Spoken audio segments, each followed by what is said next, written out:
Hello student, कैसे हैं आप लोग। स्टूडेंट्स, आज हम अध्ययन करेंगे pedagogy of social science, social studies SST के अंतर्गत अप्रोचेस ऑफ SST। इसमें इसके बारे में मैंने कल आपको काफ़ी कुछ बताया था, पिछले लेक्चर के माध्यम से, ऑडियो लेक्चर के माध्यम से अप्रोचेस के बारे में बताया था। और एक अप्रोच के बारे में आपको उसके टाइप्स के बारे में अध्ययन कर रहे थे। और एक टाइप्स जो है कोरिलेशन अप्रोच के बारे में बताया था काफ़ी कुछ। आज हम अध्ययन करने जा रहे हैं इंटीग्रेटेड अप्रोच एंड दूसरा जो है कॉन्सर्टिक एंड पेरियोडिक अप्रोच, केंद्रीयभूत या व सामयिक अप्रोच। सबसे पहले हम बात करते हैं एकीकृत आयाम या उपागम के बारे में अध्ययन करते हैं, इंटीग्रेटेड अप्रोच के बारे में। तो जो एकीकृत अप्रोच है, आयाम है या उपागम है, इसका तात्पर्य उस पाठ्यक्रम से है, उस कैरिकुलम से है जिसमें उसके विभिन्न विषय एक दूसरे से इस प्रकार संबंधित होते हैं कि उनके बीच कोई अवरोध नहीं होता है, बल्कि उनमें एकता होती है। कोई बीच में कोई बैरियर नहीं होता है, बल्कि उनमें एक एकता होती है, एक साथ रहने की क्षमता होती है। इस प्रकार पाठ्यक्रम के विभिन्न विषयों के ज्ञान को, जो अनेक कई सारे सब्जेक्ट हैं उनके अंतर्गत जो नॉलेज है, ज्ञान है, उसको विभिन्न खंडों में प्रस्तुत ना करके सब विषय मिलकर ज्ञान को एक इकाई के रूप में प्रस्तुत करते हैं। ठीक है, जैसे एक सब्जेक्ट के अंतर्गत कई सारी यूनिट्स होती हैं, ठीक उसी प्रकार ये जो विभिन्न प्रकार के सब्जेक्ट हैं, वो सब्जेक्ट कहीं ना कहीं नॉलेज के यानी ज्ञान के एक यूनिट माने गए हैं, अलग अलग यूनिट माने गए हैं। ठीक है, तो उस इकाई के रूप में ज्ञान को प्रस्तुत करते हैं। कुछ विद्वानों का मानना है, कुछ विद्वानों ने या शिक्षाविदों का ये मानना है कि ज्ञान एक है। इस दृष्टि से पाठ्यक्रम के सभी विषय ज्ञान रूपी इकाई के विभिन्न अंग हैं। पठन पाठन की सुविधा तथा कुछ अन्य व्यवहारिकताओं के कारण शिक्षा के पाठ्यक्रम को विभिन्न विषयों में विभक्त कर दिया गया है, किंतु इस विभाजन का ये अर्थ नहीं है कि बालकों को विभिन्न विषयों यानी जो विभिन्न सब्जेक्ट हैं उनको अलग अलग ज्ञान कराया जाए।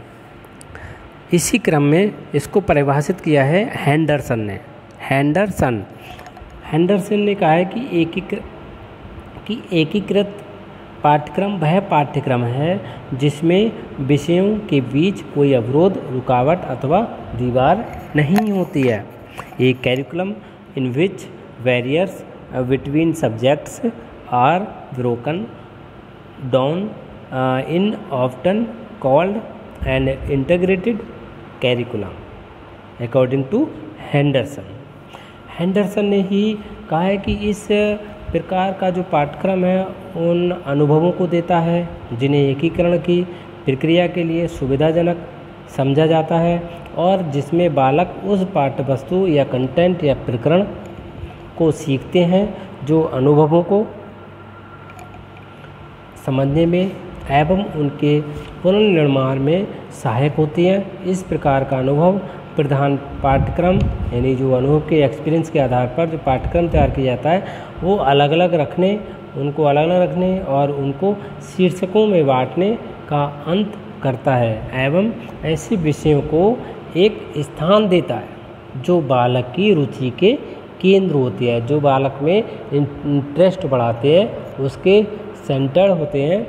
ठीक है, उसको एक ये जो एकीकृत पाठ्यक्रम है वो उन सभी विषयों को, ऐसे विषयों को जो अनुभव पर आधारित होते हैं उनको एक गौड़ स्थान देता है, कह सकते हैं। नेक्स्ट हम बात करते हैं इसकी विशेषताएं क्या क्या होती हैं। तो विशेषताएं, इस पाठ्यक्रम में ज्ञान को समग्र रूप में प्रस्तुत किया जाता है, यानी जो नॉलेज है, ज्ञान है, उसको एक समन्वित रूप में या समग्र रूप में, इकट्ठा रूप में प्रस्तुत किया जाता है। सपोज दैट कोई क्लास में एक बच्चा है, आप किसी क्लास में हो तो उसमें विभिन्न प्रकार के सब्जेक्ट हैं, अदर सब्जेक्ट हैं, सभी की नॉलेज आपको दी जा रही है, तो कहीं ना कहीं एक समग्र रूप में इकट्ठा करके एक साथ नॉलेज आपको प्रदान की जाती है, एक छात्र को, एक विद्यार्थी को, बालक को। ठीक है, इसके माध्यम से छात्र विभिन्न विषयों का ज्ञान एक साथ प्राप्त करते हैं। ठीक है, वो तो आपको पता ही है कि किसी भी क्लास में कोई एक पर्टिकुलर एक सब्जेक्ट तो होता नहीं है। अगर एक सब्जेक्ट होता भी है तो ग्रेजुएशन के बाद पीजी में आप जाते हैं, पर्टिकुलर एक सब्जेक्ट से पीजी करते हैं, फिर भी उसके कुछ पार्ट्स होते हैं, सब सब्जेक्ट होते हैं, पेपर होते हैं, तो उन पेपर्स के माध्यम से, उन सब्जेक्ट के माध्यम से विभिन्न विषयों का ज्ञान एक साथ कराया जाता है, या फिर स्टूडेंट्स एक साथ नॉलेज लेते हैं, अपना ज्ञान प्राप्त करते हैं विभिन्न विषयों का। 10th क्लास की अगर हम बात करें, 9th क्लास की बात करें, 8th क्लास की बात करें, सभी क्लासों में विभिन्न पुस्तकें होती हैं, विभिन्न प्रकार के सब्जेक्ट होते हैं, विषय होते हैं, तो उन विषयों के माध्यम से नॉलेज दी जाती है, बच्चों को ज्ञान प्रदान किया जाता है। ठीक है, नेक्स्ट है, ये पाठ्यक्रम अनुभव केंद्रित होता है। जो एकीकृत पाठ्यक्रम है, उपागम है, उसके अंतर्गत पाठ्यक्रम जो है, कैरिकुलम अनुभव केंद्रित होता है, एक्सपीरियंस बेस्ड होता है। ठीक है, इससे बालकों को जीवन उपयोगी शिक्षा मिलती है। जीवन से संबंधित, जो जीवन में फ्यूचर में बच्चे को ऐसी शिक्षा प्रदान की जाती है जो उसके फ्यूचर में उसके काम आए, ठीक है, उपयोग में आए। इसमें छात्रों की रुचियों को महत्व दिया जाता है। जो अनुभव पर आधारित होते हैं, यानी एकीकृत जो पाठ्यक्रम होते हैं, वो उनका जो है एक विशेषता होती है कि बच्चों में रुचियों और बच्चों की जो इंटरेस्ट है उसके महत्व को दिया जाता है, उसका महत्व दिया जाता है।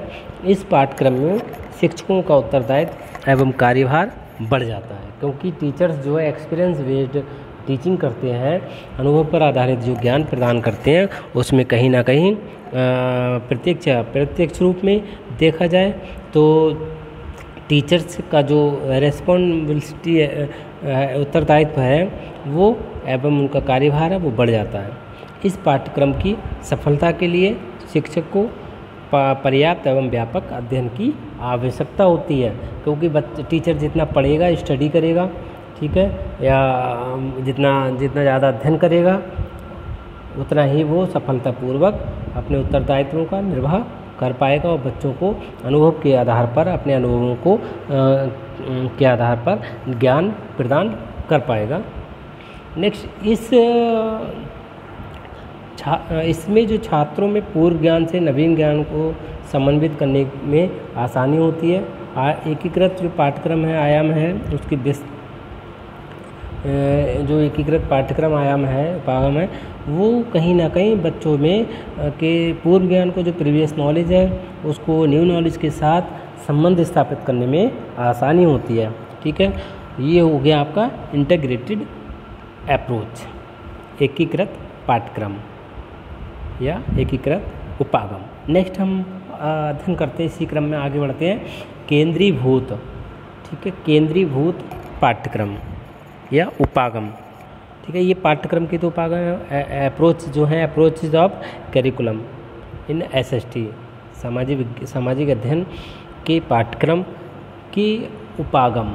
ठीक है, तो दूसरा है केंद्रीभूत उपागम, कॉन्सेंट्रिक अप्रोच। ये इसकी अगर हम बात करें तो देखा जाए, संसार के कुछ राष्ट्रों की सभ्यता प्राचीन है, जैसे मिस्र है, रोम है, इसीलिए इनका जो इतिहास भी है वो भी अधिक प्राचीन काल में आरंभ हुआ था। शिक्षण की दृष्टि से ये सोचना या निश्चय करना पड़ता है कि अगर देखा जाए टीचिंग की दृष्टि से, तो उनकी संपूर्ण इतिहास प्रत्येक कक्षा में पढ़ाया जाए एवं उसे कई भागों में विभक्त करके विभिन्न कक्षाओं में एक एक खंड का अध्ययन कराया जाए, तब इसे सामाजिक आचरण यानी पीरियडिक ट्रीटमेंट कहते हैं। समस्त इतिहास को एक ही कक्षा में पढ़ने के आयाम को केंद्रीभूत विधि कहते हैं। समझ गए? जो जैसे हम जो इतिहास की बात कर रहे हैं, संपूर्ण इतिहास को बच्चे को पढ़ाया जाए और एक ही क्लास में पढ़ाया जाए, अगर इस तरीके से पूरे इतिहास को एक ही कक्षा में पढ़ाया जाता है तो उस आयाम को क्या कहते हैं? केंद्रीभूत विधि कहते हैं। ठीक है। सामाजिक अध्ययन शिक्षण में एसएसटी में मुख्यतः जो उस केंद्रीभूत आयाम है उसका विशेष महत्व होता है। इस आयाम में पाठ्य सामग्री को प्रत्येक शिक्षा स्तर पर, चाहे वो कोई भी शिक्षा स्तर हो, आप प्राथमिक स्तर, जूनियर, सेकेंडरी, हायर एजुकेशन, मतलब किसी भी स्तर पर पूर्ण रूप से लिया जाता है।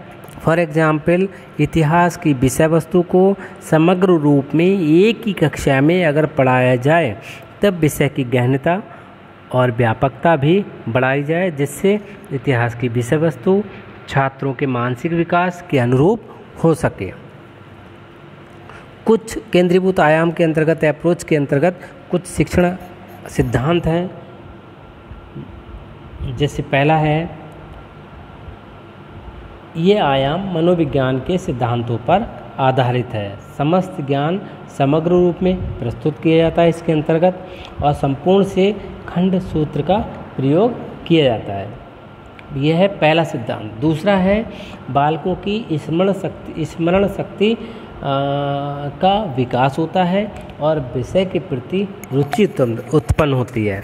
आप कह सकते हैं कि इसका जो सिद्धांत है कि इसके अध्ययन से बालकों में, छात्रों में, विद्यार्थियों में स्मरण शक्ति यानी जो मेमोरी पावर है वो उसका विकास होता है, और विषय के प्रति, जो विषय है, सब्जेक्ट है, उसके प्रति कहीं ना कहीं इंटरेस्ट पैदा होता है, रुचि उत्पन्न होती है।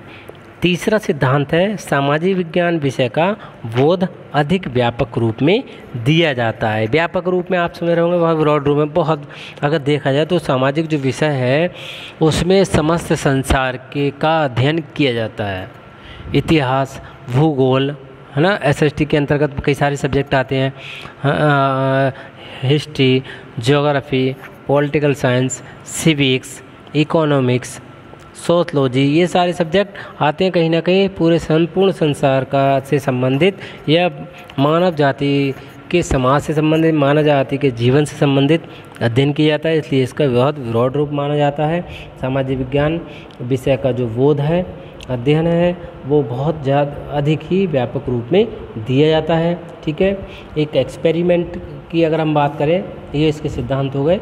एक्सपेरिमेंट ऑफ कॉन्सेंट्रिक अप्रोच, केंद्रीभूत उपागम का प्रयोग कैसे किया जाता है, एक एग्जाम्पल है। इस विधि का जो प्रयोग है, इस विधि में मैक्सिमम प्रश्नोत्तर, जो क्वेश्चनर मेथड होता है, उसकी सहायता से ही संभव है। प्रश्नोत्तर विधि तो समझ रहे होगे, मैंने आपको BA थर्ड सेम में फोर्थ सेम के उसमें लेक्चर बना के भेजा है। आप चाहें सारे मेथड्स उसको सुन सकते हैं, अभी फ्री हैं घर पर, तो ज़रूरी नहीं है आप वो वीडियो भी आप लेक्चर वहाँ से सुन सकते हैं। ठीक है। तो यहाँ पर प्रश्नोत्तर विधि की सहायता से ये संभव है, इसलिए ये प्रश्नोत्तर विधि का एक आयाम मात्र ही है, प्रश्नोत्तर विधि का ही एक मात्र पार्ट है ये देखा जाए तो। फॉर एग्जाम्पल, हम इसी क्रम में बात करते हैं कि एग्जाम्पल तौर पर कि किस तरीके से केंद्रीभूत आयाम की मुख्य भूमिका है, मुख्य रोल है, कैसे इसका प्रयोग किया जाता है। तो सबसे पहले है कि कोई टॉपिक लेते हैं, चैप्टर है भारत पर विदेशी आक्रमण तथा उसका प्रभाव। भारत पर विदेशी आक्रमण यानी विदेशों ने जो आक्रमण किए हैं, एक ऐसा चैप्टर है। तो उसमें सबसे पहले टीचर क्या करता है, कोई क्वेश्चन पूछता है छात्रों से कि भारत की सभी जातियाँ क्या यहाँ के मूल निवासी हैं, जो भारत में निवास कर रही जातियाँ हैं, धर्म हैं, वो क्या यहाँ के ही मूल निवासी हैं, भारत में विदेशी जातियाँ किस प्रकार आईं। तो छात्र उत्तर देते हैं कि अतीत काल से भारत पर विदेशी आक्रमण होते रहे हैं और जीत के बाद, जो जीत जाता है उसके बाद वे यहीं बस गए। ठीक है। फिर टीचर क्वेश्चन नेक्स्ट क्वेश्चन पूछता है कि भारत पर सबसे पहले किसने आक्रमण किया था।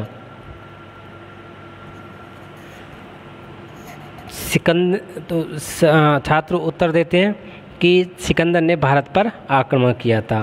फिर टीचर कहता है उसके बाद विदेशी आक्रमण किसने किया था? छात्र कहते हैं मोहम्मद गौरी ने। शायद आपको भी नॉलेज होगी इस बात की। छात्र की जो क्रिया रहती है, मोहम्मद गौरी ने आक्रमण किया, जिसको पृथ्वीराज ने 16 बार पराजित किया था। ठीक है, 17वीं बार धोखे से उसने अटैक किया और उसको पराजित कर दिया और पृथ्वीराज चौहान को बंदी बना लिया। शायद आपको नॉलेज होगी। फिर टीचर कहता है, नया क्वेश्चन पूछता है, मोहम्मद गौरी ने आक्रमण क्यों किए थे? ठीक है, तो छात्र कहता है कि छात्र उत्तर देते हैं कि भारतीय राजाओं में जयचंद्र तथा पृथ्वीराज में आपस में फूट पड़ी थी, मतलब आपस में झगड़ा था, इसलिए गौरी को जयचंद्र ने आमंत्रित किया था जिससे पृथ्वीराज का पतन हो सके। तो यहाँ टीचर फिर क्वेश्चन करता है, पुटअप करता है, इसका आक्रमण का भारत पर क्या प्रभाव पड़ा, या इस आक्रमण का क्या प्रभाव हुआ था? तो विद्यार्थी कहते हैं विजय के बाद गौरी ने सोमनाथ के मंदिर को लूटा। और अगर मान लो वहाँ पर स्टूडेंट्स को आंसर पता नहीं है तो टीचर ही आंसर देता है कि विजय के बाद गौरी ने सोमनाथ के मंदिर को लूटा और भारत से सोना और जेवरात इत्यादि अपने साथ ले गया तथा अपने सरदारों को भारत में छोड़ गया। ठीक है, तो ये एक एग्जाम्पल है। ठीक, इसी क्रम में इस तरीके से अध्ययन कराया जाता है। यहाँ पर प्रश्नोत्तर विधि का प्रयोग किया जाता है इस आयाम के अंतर्गत, अप्रोच के अंतर्गत, केंद्रीभूत के, और इसलिए इसको केंद्रीभूत अप्रोच कहते हैं। नेक्स्ट इसकी विशेषताएं के बारे में अगर हम बात करें तो पहली है न, इसी क्रम में आप चाहे नोट कर सकते हैं।